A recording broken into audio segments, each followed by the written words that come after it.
Good morning, students. Today we have discussed about the subject matter of Religion of Humanity Part 2, session number 16, contributed by Auguste Comte. Auguste ಕಂಟೆಯವರ ಒಂದು ಕೊಡುಗೆಯಲ್ಲಿ ಮಾನವತಾವಾದಿ ಧರ್ಮ ಭಾಳ ಪ್ರಮುಖವಾದದ್ದು ಅಂತಂದೇಳಿ ಹೇಳ್ಬೋದು. ಹಾಗೆಯೇ ರಿಲೀಜಿಯನ್ ವಿತೌಟ್ ಅಂತೇಳಿ ರಿಲೀಜಿಯನ್ ವಿತೌಟ್ ಗಾಡ್ ಅಂತ ಹೇಳಿದರೆ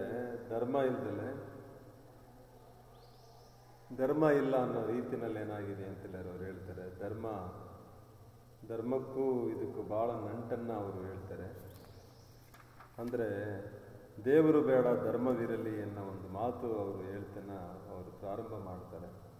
ತಾನು ಸ್ಥಾಪಿಸಲು ಹೊರಟಂಥ ಮಾನವತಾವಾದಿ ಧರ್ಮ ಏನಾಗಿದೆ, ಪುರೋಹಿತನೇ ಆಗಸ್ಟ್ ಕಾಮ್ಟ್ ಸ್ವಯಂ ಘೋಷಣೆ ಮಾಡ್ತಾನೆ, ನಾನೇ ಪುರೋಹಿತ ಅಂತ ಹೇಳಿ.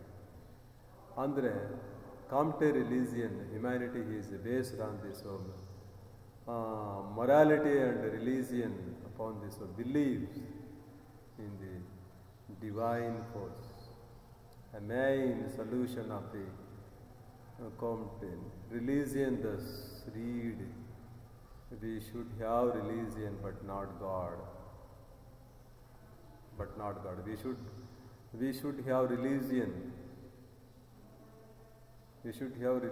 ನಮಗೆ ಧರ್ಮ ಬೇಕು, ಆದರೆ ದೇವರು ಬೇಡ ಅನ್ನೋ ರೀತಿನಲ್ಲಿ ಏನಾಗಿದೆ ಅಂತಂದೆಲ್ಲದ ಅವ್ರು ಹೇಳ್ತಾರೆ. ಆಗ new religion destinated to the new epic. Comte coined himself to be a priest of his a new religion committed the institute of the religion for justice and inequality ಅಂತಕ್ಕಂಥದ್ದನ್ನು ನಾವು ನೋಡ್ತಾ ಬರ್ತೀವಿ. ಇಲ್ಲಿ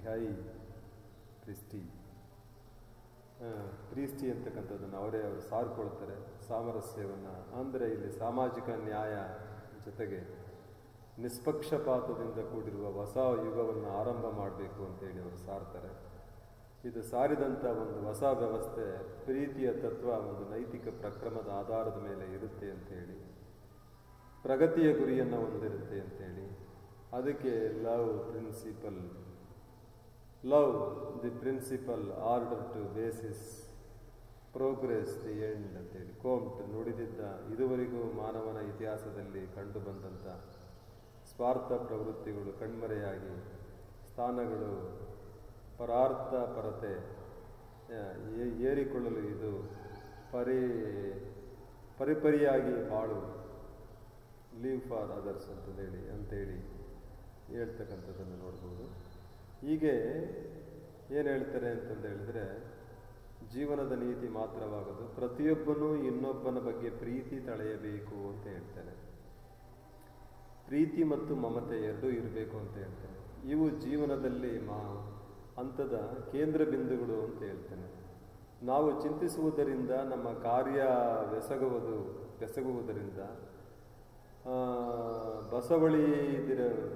ಬಸವಳಿದಿರಬಹುದು, ಆದರೆ ಪ್ರೀತಿಸುವವರಿಂದ ಎಂದಿಗೂ ಬಸವಳಿಯಲಾರವು ಅಂತಂದೇಳಿ ಅವ್ರು ಹೇಳ್ತಾರೆ. ಅಂದರೆ ಹೇಳಿದ್ರೆ ಇಲ್ಲಿ ನಿಸ್ವಾರ್ಥ ದೃಷ್ಟಿಯಿಂದ ಮಾನವತೆಯನ್ನು ಪ್ರೀತಿಸುವುದೇ ಕೋಮ್ಟನ ಆದರ್ಶ ಆಗಿತ್ತು. ನಿಸ್ವಾರ್ಥ ದೃಷ್ಟಿಯಿಂದ ಮಾನವತೆಯನ್ನು ಪ್ರೀತಿಸ್ತಕ್ಕಂಥದ್ದೇ ಕೋಮ್ಟನ ಆದರ್ಶ ಆಗಿತ್ತು ಅಂತ ಹೇಳ್ತಾರೆ. ಹಾಗೆ ಹೊಸ ಧರ್ಮದ ಹುಚ್ಚು ಹಿಡಿದಿದ್ದ ಕೋಮ್ಟ್ ತನ್ನ ಧರ್ಮಕ್ಕೆ ದೀಕ್ಷೆ ಕೊಡುವ ವಿಧಾನ, ಧಾರ್ಮಿಕ ಸಂಸ್ಕಾರಗಳು ಮತ್ತು ಧರ್ಮ ಪ್ರಚಾರದ ವೈಖರಿ, ಸಂಘಟನೆ, ಹೊಸ ಪಂಚಾಂಗ, ಹಬ್ಬಗಳು, ಹೀಗೆ ಅನೇಕ ವಿಷಯಗಳನ್ನು ಚರ್ಚಿಸಿದ್ದಾನೆ. ಮಾನವತಾವಾದಿಯು 14ರ ಪ್ರಾಯದಲ್ಲಿ ದೀಕ್ಷೆ ಪಡೆದ, 42ರ ಮಾನವತೆಯ ದಾಸನೆಂಬ ಸ್ಥಿತಿಯಲ್ಲಿ ತಲುಪಿದ, 63ರಲ್ಲಿ ನಿವೃತ್ತಿ ಹೊಂದಿ ತನ್ನ ಮಹಾಜೀವಿ ಪಟ್ಟಕ್ಕೆ ಸೇರ್ತಾನೆ. ಮಾನವತೆಯ ನಿಜವಾದಂಥ ಸಂಪರ್ಕ ಹೊಸ ಪಂಚಯಜ್ಞವನ್ನು ಆ ಸಮಯದಲ್ಲಿ ಆಡ್ತಾನೆ ಅಂತಂದೇಳಿ. ಹಾಗೆ ಕೋಮ್ಟ್ರವರು ಸ್ಥಾಪಿಸಿದಂಥ ಹೊಸ ಧರ್ಮದ ಪೂರ್ಣವಾಗಿ ಒಂದು ಸ್ವರೂಪದಾಗಿತ್ತು. ಮಾನವ ಜನಾಂಗದ ಎಲ್ಲ ದುಃಖ ದುರಂತಗಳಿಗೂ ತನ್ನ ಹೊಸ ಧರ್ಮದ ಪರಿಹಾರ ನೀಡುತ್ತದೆ ಅಂತೇಳಿ ಆತ ಭ್ರಮಿಸಿದ್ದ. ಒಂದು ಬಗೆಯ ನೈತಿಕ ಅವಾಲು ಆತನನ್ನು ಆವರಿಸಿದ್ದು.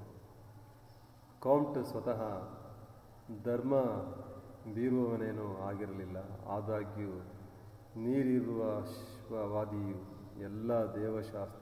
ಎಲ್ಲ ದೇವಶಾಸ್ತ್ರಜ್ಞರಿಗಿಂತಲೂ ಕೀಳಾಗಿ ವೈಚಾರಿಕನೆಂದು ಆತ ಜರಿದ. ಈ ಹೊಸ ಧರ್ಮದ ಗುಂಗಿನಲ್ಲಿಯೇ ಮುಳುಗಿ ಹೋಗಿದ್ದರಿಂದ ಆತನ ಬರಹದ ಕೃತಿಗಳು ಓದುವುದು ಆತ ಬಿಟ್ಟು ಎನ್ನಲಾಗಿದೆ. ಜೆ.ಎಸ್.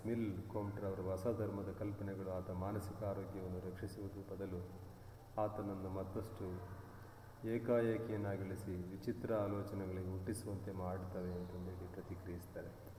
ಇಲ್ಲಿ ಧರ್ಮ ಬಗ್ಗೆ ಅವರು ಒಂದು ಕಿರುವಿಮರ್ಶೆ, ಕೋಮ್ಟನ ಸಾಧನೆಗಳ ಒಂದು ಕಿರುವಿಮರ್ಶೆ ಕೂಡ ನಾವು ನೋಡ್ತಾ ಬರ್ಬೋದು. ಇದಿಷ್ಟು ಅದರಲ್ಲಿ ಬರ್ತಕ್ಕಂಥ ಟ್ರೆಡಿಷನಲ್ ಕ್ರಿಶ್ಚಿಯಾನಿಟಿ. ಅವನು ಸಾಮಾನ್ಯವಾಗಿ ನೋಡ್ತಾನೆ ಕೋಮ್ಟ್ ಡಿಡ್ ನಾಟ್ ಅಂತೇಳಿದರೆ ಇಲ್ಲಿ ನ್ಯೂ ರಿಲೀಜಿಯನ್ ಡಿಸ್ಟಾಯ್ನ್ಡ್ ಇದೆ. A social religion based upon this morality. Comte not favour for the traditional ಕ್ರಿಶ್ಚಿಯಾನಿಟಿಗೆ ಅವರು ಆದ್ಯತೆ ಕೊಡಲಿಲ್ಲ. ಎಲ್ಲ ಧರ್ಮಗಳಿಗೂ ಆತ ಆದ್ಯತೆ ಅಂತ ಹೇಳಿದರೆ ಆತ ಸಮಾನವಾಗಿ ನೋಡದ ಅಂತಂದೇಳಿ. Comte religion is vertically it's a religion of humanity, human unity ಅಂತಕ್ಕಂಥದ್ರ ಬಗ್ಗೆ ಅವರು ಆದ್ಯತೆಯನ್ನು ಕೊಡ್ತಾರೆ. ಇದಿಷ್ಟು ಬರ್ತಕ್ಕಂಥದ್ದು. Comte in is history and religion wanted to replace actually god with humanity ಅಂತಕ್ಕಂಥದ್ದನ್ನು ನೋಡ್ತೀವಿ. We should have religion but not god, a statement is given Comte. ಇದಿಷ್ಟು ಇದರಲ್ಲಿ ಬರ್ತಕ್ಕಂಥ ಅಂಶಗಳು. ಇದು ಮಾನವತಾ ಧರ್ಮಕ್ಕೆ ಸಂಬಂಧಪಟ್ಟಂಥ ವಿಷಯಗಳನ್ನು ನಾವು ಚರ್ಚೆ ಮಾಡಿದ್ದೀವಿ. ಇಲ್ಲಿಗೆ ಇವತ್ತು ಸಾಕಂತ ಹೇಳ್ತೇನೆ. ನೆಕ್ಸ್ಟ್ ಸೆಷನ್ಗೆ ಮತ್ತೆ ನಾವು ಭೇಟಿಯಾಗೋಣ. Thank you.